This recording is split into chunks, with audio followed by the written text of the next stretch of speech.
Most travel advisors think about their website as a project. You build it, you're done, and eventually, when it gets bad enough, you deal with it again. There's a start and a finish, and a long period in between where the site just sits there. I understand why that's the default. Building or redoing a website takes real time and energy. And once it's done, it feels like you've earned the right to stop thinking about it. That's a natural response to something that felt like a big undertaking. The problem is that treating the site as a finished project means treating it as something static. And your business isn't static. Your positioning is getting sharper. Your specialty is becoming more defined. The type of client you want now probably looks different from the type of client you were after 2 years ago. The way you talk about what you do in a first conversation has evolved. And if the website isn't keeping up with those changes, it starts to represent a version of your business that doesn't quite exist anymore. Every new visitor who comes to that site meets the old version of you, not the current one. What I want to talk about today is a different way of thinking about your website, not as a project that gets finished, but as what I'd call a living site, a site that's designed to evolve with the business rather than sit still while the business moves forward. That shift sounds conceptual, but has very practical implications. It changes how often you look at the site with fresh eyes, what you're looking for when you do, how you use your content to keep it current, and how you know when the site has drifted far enough behind that it needs more than routine maintenance. We'll go through all of it, the signals that tell you the site has fallen behind, what a realistic maintenance rhythm actually looks like, how to use analytics to understand whether the site is doing its job, and how to position the site not just for where the business is, but for where you're taking it. Let me describe something that happens more often than advisors realize, because it's usually invisible when it's happening. An advisor has spent the last 2 years going deep on Portugal. It started because she had a few clients ask about Lisbon, and she went, loved it, went back, started sending clients. Then Porto, then the Alentejo region and the wine country and the smaller coastal towns that most visitors never find. She's done multiple fam trips, has genuine relationships with properties in both major cities and the countryside, knows the shoulder seasons and the flight logistics and which regions work for which types of travelers. Portugal has become her thing. Her website, though, was built when she was still doing broader European travel. It describes her as a European travel specialist. There's a destinations page with several countries listed. The homepage headline is something about crafting meaningful European journeys. Portugal is on there, but so is Italy, France, Greece, and a few others. A couple starts planning a Portugal trip. Their first time there, a milestone anniversary. They want to do it properly, and they've decided to use a travel advisor rather than piece it together themselves. They find her site through a blog post she wrote about Lisbon neighborhoods. They read the post, and it's clearly written by someone who knows the city well. Then they click through to the homepage. The homepage says European travel specialist. The destinations page shows 5 countries. The about page mentions years of experience in Europe broadly. They're not sure. Is she really a Portugal person? Or is she a general Europe person who's been to Portugal a few times? They can't tell from the site.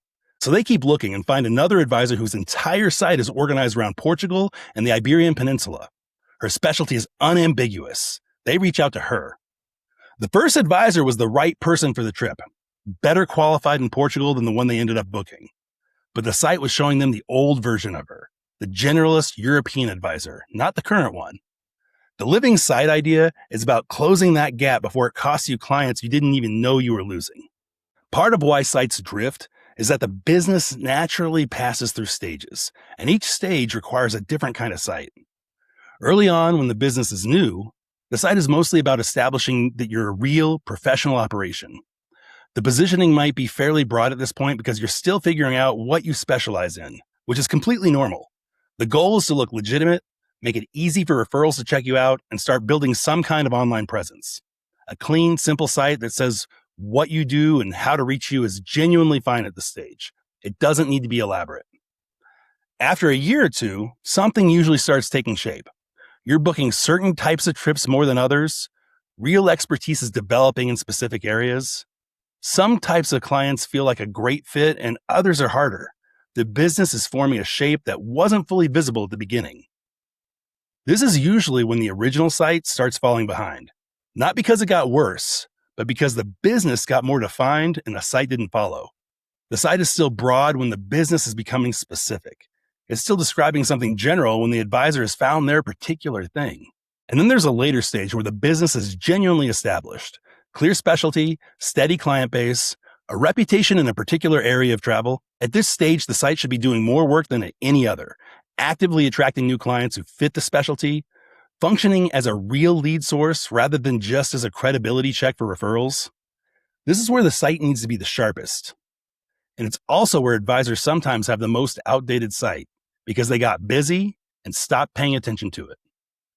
Each stage calls for a different site.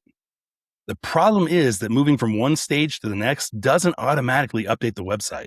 There are a few specific things worth paying attention to, signals that the gap between the site and the business has gotten real. One is when the description of what you do on the site no longer matches what you'd actually say in a first call. This happens gradually, and most advisors don't notice it. The site still says you do all types of travel, but every first call you have is about cruises. Or the site leads with family travel, but you've been quietly moving toward luxury couples for the past 18 months. There's a gap between how the site represents you and how you'd actually introduce yourself to someone new. Another signal is when you feel slightly hesitant sending people to the site. This one is worth taking seriously. If someone asks for your website and your internal response is, it'll do, instead of, yes, go look at it, that hesitation is information. It means you know the site isn't fully representing you, and that hesitation has real costs. You probably don't share the site as freely as you would if you trusted it. You add verbal caveats. You undersell it. The site becomes something you work around rather than something you put in front of people confidently. A third signal is when the clients coming in through the site are consistently not the right fit. If you're getting inquiries from people who are the wrong budget, the wrong type of trip, the wrong kind of relationship, that's usually a messaging problem. The site is attracting what it's asking for, and what it's asking for isn't quite what you want anymore. And a fourth signal is when your content is more specific than your site. You've been writing blog posts that clearly reflect your Portugal expertise, specific itineraries, honest takes on different regions, detailed posts about timing and logistics. But the homepage still describes you as a European travel generalist. The content has moved forward and the site structure hasn't followed. There's a disconnect between what your content signals and what your site officially claims. I don't want this to sound like constant work, because it doesn't have to be. The living site idea isn't about updating something every week. It's about having a realistic rhythm of looking at the site honestly and actually acting on what you see. For most advisors, 2 real reviews a year is enough to keep the site current. Not just a quick check to make sure nothing's broken, a genuine sit down where you go through the site as a potential client would, asking honestly whether it represents where the business is right now. In that review, there are specific things to look at. Does the homepage headline still accurately describe what you do and who you help? If you've gotten more specialized, does the headline reflect the specialty, or is it still describing a broader version of you?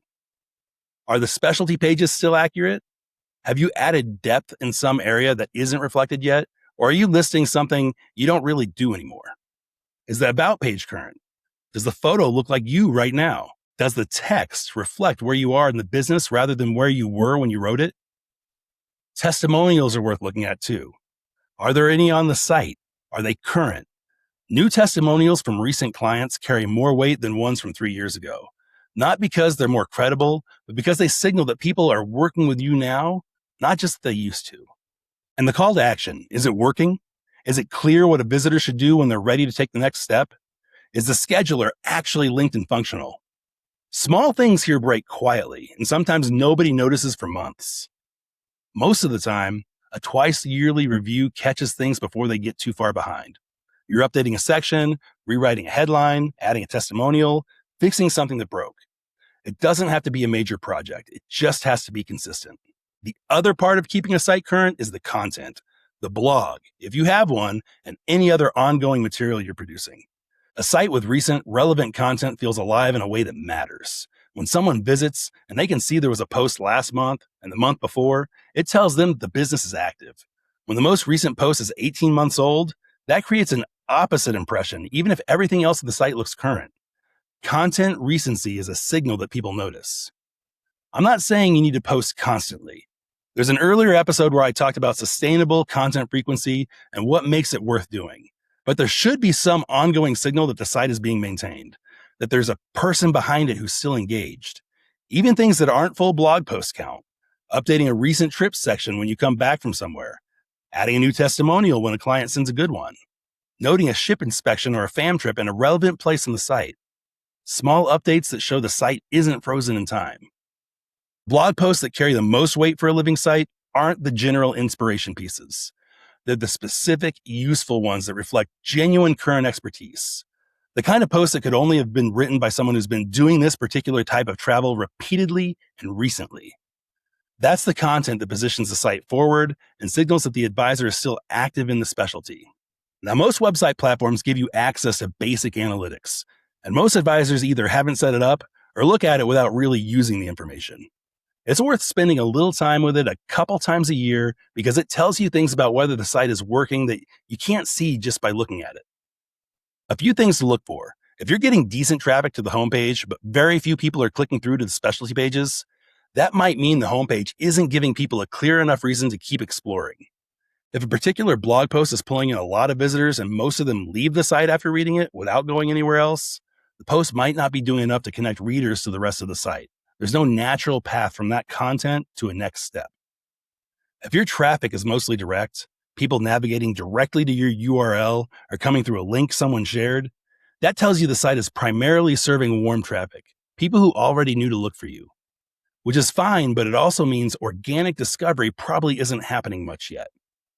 If search traffic is growing, that's a sign your content is starting to reach people who didn't already know you. If it's flat or absent, there's probably an opportunity in more specific content that answers questions people are actively searching. You don't need to spend hours in analytics, but looking at the basic picture quarterly, where is traffic coming from? Which pages are people spending time on? Where are they dropping off? That gives you something concrete to act on. There's a more interesting version of the living site idea that's worth naming, which is positioning the site not just for where the business is right now, but for where you're taking it. The typical way advisors think about this is I'll update the site once I've made the shift. Once I'm really established as a Portugal specialist, I'll update the site to say so.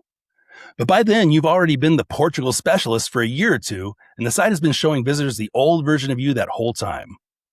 The alternative is to let the site pull you forward rather than follow you. If you know you're moving toward a particular specialty or a particular type of client, start communicating that now. Not by claiming expertise you don't have. The Portugal advisor I described knows Portugal deeply. She just hasn't updated her site to say so clearly. It's not dishonest to position yourself where you're going if you're genuinely going there and you have real reasons for it. The site becomes a declaration of direction rather than just a documentation of current state. It shows visitors who you're becoming rather than who you were. And there's something that happens when your site is ahead of you. It starts attracting the kind of client you're building toward, which creates the experience and the track record that makes you that advisor faster. It's worth painting this picture specifically because it can feel abstract until you see it clearly. A living site accurately describes the type of client the advisor wants and the type of travel they specialize in. Someone in that target lands on the site and within a few seconds feels like they're in the right place. The specialty is clear and stated with confidence, not hedged. The copy sounds current, not like it was written a few years ago and left alone. The positioning doesn't describe a version of the business that used to exist. It describes the one that exists now or the one that's actively being built. The photography is specific and recent.